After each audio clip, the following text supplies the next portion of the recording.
지난해 4분기 실적 복분만 4분기 내내 해도 거의 8조 가까이 되는데 무슨 6조 추정을 하고 있어요. 이거는요 2차전지 섹터를 중심으로 해서 이렇게 비중을 크게 실어서 5년 10년 가시면 그냥 여러분들 대부분이 부자 되신다니까요. 2년 후에 거의 4배 늘어나는 거예요. 4배. 이 구간에 근데 여러분들 2차전지 섹터에 투자 안 하신다고요?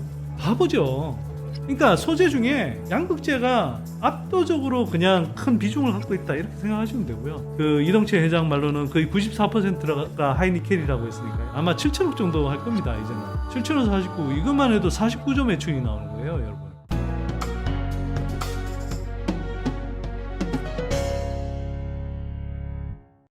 한국투자증권의 그 김정한 애널이 대표적인데요. 뭐 올해 들어와서도 에코프로비엠 추정 실적을 뭐 6조 원대로 잡아놔서 제가 이제 붕괴하면서 이거 엉터리다. 그러면서 에코프로비엠 실적이 지난해 3배 이상 증가하는 동안 주가가 하나도 안 움직였는데 올해도 100% 이상 성장할 거다. 그런데 올해도 주가 안 움직이면 진짜 이건 시장이 비정상이다. 이거는. 예. 이게 안 움직일 수가 없다 그런 이야기들을 했었는데 그 결과 2월 14일 종가 기준 어떻게 됐냐 14만 500원이네요 14만 500원 그러니까 그냥 제가 늘 하던 이야기 있잖아요 2차전지 섹터는 앞으로 그냥 한두 해가 아니라 5년 10년 고속 성장하는 구간이고요 그 이후도 계속 성장할 겁니다 근데 이제 최소 5년 10년은 여러분들이 그래서 조정받을 때 사면 돼요. 조정받을 때 사놓으니까 이렇게 수익 잘 나잖아요. 쌀 때 사놔야 나중에 주가가 올라서 돈을 벌죠. 수익이 나죠. 지난해 4분기 실적 복분만 4분기 내내 해도 거의 8조 가까이 되는데 무슨 6조 추정을 하고 있어요. 이거는요. 그냥 의도가 다분해요. 어떻게 해서든 깎아내리고 싶은 그 마음이 있는 거예요. 안 그러고서는 저런 식의 정말 말도 안 되는 추정을 할 수가 없어요. 자, 그러면 주가가 많이 올랐죠. 네, 뭐 에코프로비엠이 이미 한 거의 40% 이상 올랐고, 그 다음에 포스코 케미칼도 많이 올랐고, 에코프로는 더 많이 올랐고, 그런데 LNF도 오늘은 꽤 오르는 분위기더라고요. 심지어 금양도 한참 조정받았잖아요. 근데 오늘 막판에 한 6%대 급등했던데. 그 무슨 이유가 있냐? 없어요. 제가 보기에는 2차전지 관련 종목들 중에 조정받고 나서 아직 덜 오른 종목이 뭐냐 이렇게 좀 따라오는 느낌이 좀 들어요. LNF 오르는 거 보면. 그래서 금양도 그런 차원은 아닌가 싶기도 하고요. 그리고 2차전지 섹터가 그러면 지금 꽤 올라왔죠. 주식시장이 지금 막 아주 대세상승장이라고는 할 수가 없잖아요. 이게 어떻게 움직일지는 사실 또 예측하기 쉽지 않습니다. 이 상태로 순환매 장세를 벌이면서 조금씩 계속 올라갈지 아니면 여기서 다시 조정을 보일지 그거는 알 수는 없어요. 지수가 전반적으로 엄청나게 이렇게 계속 꾸준하게 상승할 것처럼 그런 식으로 가정하고 투자하는 건 저는 좀 리스키하다고 생각하거든요. 그래서 항상 조정을 염두에 두셔야 된다. 그렇게 말씀을 드린 거고요. 그래서 2차전지 섹터도 단기적으로 꽤 올라왔기 때문에 뭐 얼마든지 조정받을 수 있어요. 조정이 빌미는 또 어떤 식으로든 만들어낼 수 있고요. 그런데 지난 1년여 동안 계속 한결같이 이런 이야기 했어요. 2차전지 섹터 같은 구조주식 성장주에는 그냥 여러분들이 웬만큼 큰 비중으로 실어두시면 되는데 조정받을 때 열심히 매수해 두시고 올라와서 오버슈팅 한다 싶을 때 조금씩 수익 실현해 두시고 그러다가 다시 조정받는 구간이 혹시 온다 그러면 다시 그 현금을 확보해둔 현금으로 열심히 사시면 된다. 2차전지 섹터를 중심으로 해서 이렇게 비중을 크게 실어서 5년, 10년 가시면 그냥 여러분들 대부분이 부자 되신다니까요. 많은 분들이 2차전지 섹터가 커진다라고 알고는 있었는데 이게 체계적으로 얼마나 커지는지 그리고 그 산업 안에서 구체적으로 어떤 기업들이 어떤 포지션을 점하고 있고 그래서 이 기업들이 향후에 어떤 맥락에서 주목을 받을 수 있고 실적이 증가할 수 있고 또 주가가 오를 수 있는 전체 큰 틀과 그리고 개별 기업들에 대한 어떤 디테일한 분석 그걸 전체적인 맥락 속에서 이해하게 되면 훨씬 더 자신감을 갖게 되죠. 그런 의미에서 뭐 가능하면 제 강의를 한번 들어보시면 좋을 것 같고요.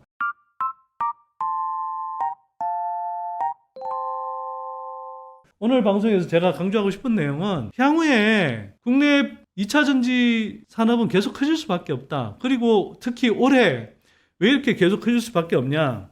중국을 제외하고 중국은 그동안 자국 중심으로 움직였고 올해부터 움직이는 건 미국 시장. 이 본격적으로 움직이는 해가 되고, 여기에서 제일 수혜를 많이 받는 건 한국 배터리다. 그래서 이게 이제 미래에셋 리포트에서 제가 빌려온 거지만, 국내 배터리 업체 북미 캐파를 보시면 2023년 올해 이 정도에서 내년에 이렇게 커지고요. 내후년에 이렇게까지 커집니다. 그러니까 어마어마하게 커지는 거죠. LG 엔솔 물량만 따져봤을 때 올해 99기가에서 내년에 229기가, 거기에 2025년 가면 289기가 캐파가 이렇게 늘어납니다. SK온 22기가에서 내년에 65기가, 내후년에 108기가 이렇게 늘어난 거고요. 삼성 SDI는 사실은 조금 더딘 편인데 올해는 없고 내년에 20기가에서 내후년에 50기가까지 커집니다. 이렇게 합쳐보면 지금 올해 기준으로 121기가인데 2025년 2년 후에 가면 450기가, 대략 한 450기가 정도 되네요. 2년 후에 거의 4배 늘어나는 거예요. 4배. 이 구간에 근데 여러분들 2차전지 섹터에 투자 안 하신다고요? 바보죠. 그 중에서 똘똘한 종목들 골라내서 그 안에서도 조금 더 수익을 잘 내시는 게 그게 이제 똑똑한 수준에 들어간 거예요. 그냥 투자하시는 것 자체는 기본이라니까요, 여러분. 기본인데 이 기본을 뭐 3프로TV를 비롯해서 온갖 이런저런 유튜브 방송 같은 데서 이상한 사람들이 나와서 이래저래 막 이해관계에 그런 물든 그런 노이즈들을 자꾸 양산하니까 사람들이 정말 헷갈려 하는 것 같아요. 그래서 투자를 못 하고 있는 거죠. 그리고 여기 한번 보세요. LG 엔솔, SK온, 삼성 SDI의 북미 완성차 업체들로부터의 수주 잔고만 해도 LG 엔솔은 250조, SK온은 100조가 되는 거고요. 이걸 다시 쪼개면 양극재는 LG 엔솔향으로만 105조 원의 양극재 공급 물량에 해당되고 SK온으로는 42조 원. 이런 정도의 지금 수주를 받게 돼 있는 거예요, 이게 어디로 가겠어요? 업체들한테 간다니까요, 이게.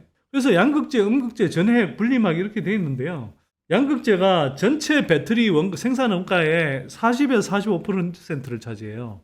근데 제가 이렇게 이제 주로 말씀을 드리니까 그 잘 모르신 분이 나머지 세 개 소재가 한 60% 차지하는 거네요. 이렇게 이야기하더라고요. 그래서 제가 제대로 설명을 드려야겠다 싶어서 오늘 이 그래프를 준비했는데, 이게 배터리 원가라고 할 때는 판매 관리비, 우리가 판관비라고 하는 판매 관리비라든지 이런 것까지 다 포함해서 그 배터리 업체에서의 배터리 생산 원가를 기준으로 100으로 잡아서 말씀드린 거고요.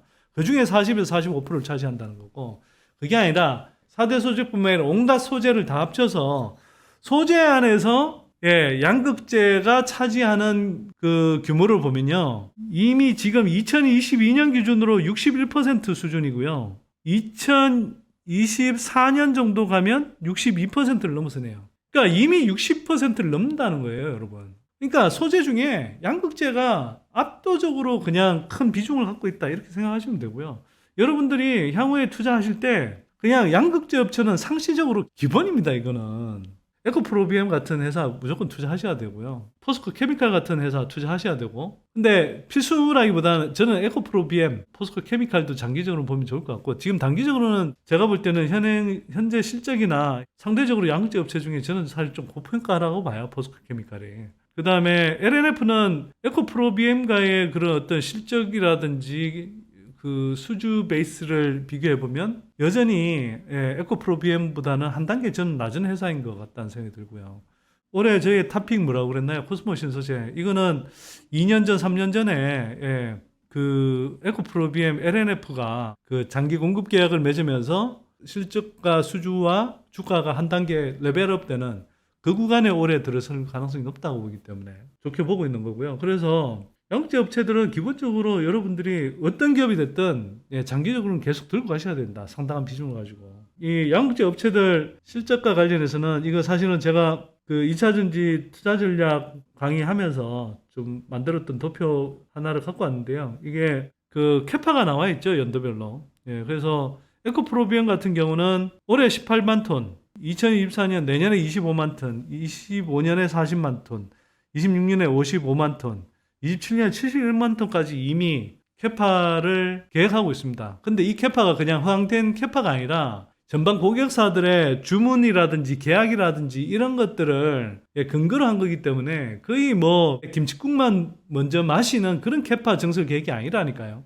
양극재 스펙이 정해져 있는 이런 캐파라고 보시면 됩니다. 그 당시에는 하이니켈 쪽으로 비중이 상당히 높겠죠. 2027년 정도 가면. 그때 가면 그 이동채 회장 말로는 거의 94%가 하이니켈이라고 했으니까요. 하이니켈 배터리는 만 톤당 지금 한 6천억, 7천억 하거든요. 아마 7천억 정도 할 겁니다. 이제는. 에코프로비언 같은 경우 특히나. 그러면 7천억 49, 이것만 해도 49조 매출이 나오는 거예요, 여러분. 예, 2027년에 캐파 구축해서 이때 풀가동 안 하더라도 2028년, 29년에 할 거 아니에요. 28년쯤 가면은 그냥 거의 뭐 49조 매출은 그냥 나온다니까요. 이걸 믿으시면 됩니다, 이게. 근데 이게 해가 가면 갈수록 계속 늘어난단 말이에요. 여러분, 이거 여러분들 기사 검색 한번 해보세요. 2021년 봄에 뭐 에코프로비엠이 캐파 제시한 거 보면 뭐 한 2025년에 뭐 20만 톤 뭐 이런 식이었어요. 근데 시간이 지나 보니까 이거 지금 계속 늘어나고 있지 않나요? 여기 이게 다가 아닙니다. 그러니까 시간이 지나면 계속 그냥 더 늘어나는 그림이라고 보시면 돼요. 예.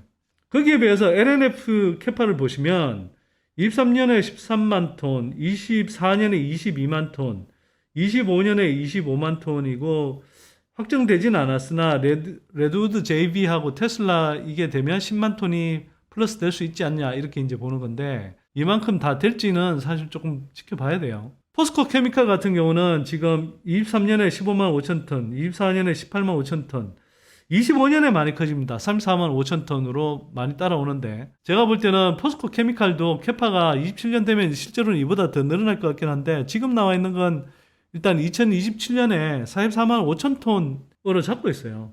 예, 이걸 이제 비교하면 에코프로비엠보다는 사실은 캐파가 작죠. 그런데 주가로 볼 수 있는 그 시가총액은 더 크기 때문에 그래서 포스코 케미칼이 장기적으로는 성장할 수 있겠지만 현재 상황으로서는 밸류를 상당히 이미 많이 받고 있는 것 아니냐 양극재 업체들 중에 이제 저는 그렇게 보는 거고요. LG화학은 당연히 LG엔솔 전속일 수밖에 없죠. 그래서 상대적으로 LG엔솔이 이제 다른 양극재 업체와의 가격 협상력을 위해서 또 원활한 공급을 위한 하나의 이제 채널로서 LG화학의 이제 양극재 공급에 기대고 있다. 이렇게 좀 이해를 하시면 되고요. 그 다음에 코스모 신소재 이렇게 이제 지금 나와 있는 건 코스모 신소재 캐파는 제가 볼 땐 되게 보수적으로 잡은 겁니다. 지금 아직 확정되지 않은 물량들이 너무 많아서요. 근데 나오면은 상당히 커질 수 있는데 제가 보기에는 LG 엔솔 쪽으로 들어가는 물량만 5만 6만 톤 될 수 있고 삼성 SDI 쪽으로도 한 3만 4만이 될 수 있거든요. 8만 원 10만 정도가 추가로 늘어날 겁니다. 근데 이거는 국내에서 공급하는 물량만 이야기하는 거고 북미 동반 진출도 양사 중에 하나를 잡아서 갈 수도 있거든요. 북미에 있는 리튬 그 광산 지분권을 바탕으로 해서 그러면 그게 또 몇만 톤 추가될 수 있고 SK온이 코발트 프리 배터리를 만들었다고 하는 게 실제로는 예, 코스모 신소재하고 에코프로비엠이 그 각각 이제 그 개발한 거고 예, 그러면 사실 SK온이 그렇게 구체적으로 코발트 프리 그 양산 개발까지 해놓은 상태에서 물량을 안 줄 가능성은 매우 낮다. 대략 한 2025년, 26년 가면 한 최소 15만 톤, 코스모 신소재도 한 20만 톤 가까이 할 수도 있습니다. 예. 그렇게 따지면 얼마인가요? 10만 톤만 돼도요, 예, 7조예요, 매출이. 코스모 신소재 지난해 대략 한 4,800억 정도 한 것 같네요, 매출이. 예, 이런 업체가 7조 원 매출을 한다고 한번 생각해보세요. 3, 4년 후쯤에. 얼마나 회사가 커지는 건지요. 지금 여러분들한테 보여드리는 2025년, 2026년 캐파 이런 거는요. 그냥 현재로서 대략적으로 추정할 수 있는 영어로 표현하면 foreseeable, 예측할 수 있는 수준의 어떤 시간 범위 안에서 타임라인 안에서 캐파 계획인 거지 사실 이 이후에도 훨씬 더 가파르게 성장해요. 지금까지 말씀드린 건 예, 양극재 업체들을 중심으로 해서 이 소재 업체들은 올해도 계속 많이 갈 거다. 근데 제가 지난 시간에도 말씀드렸죠.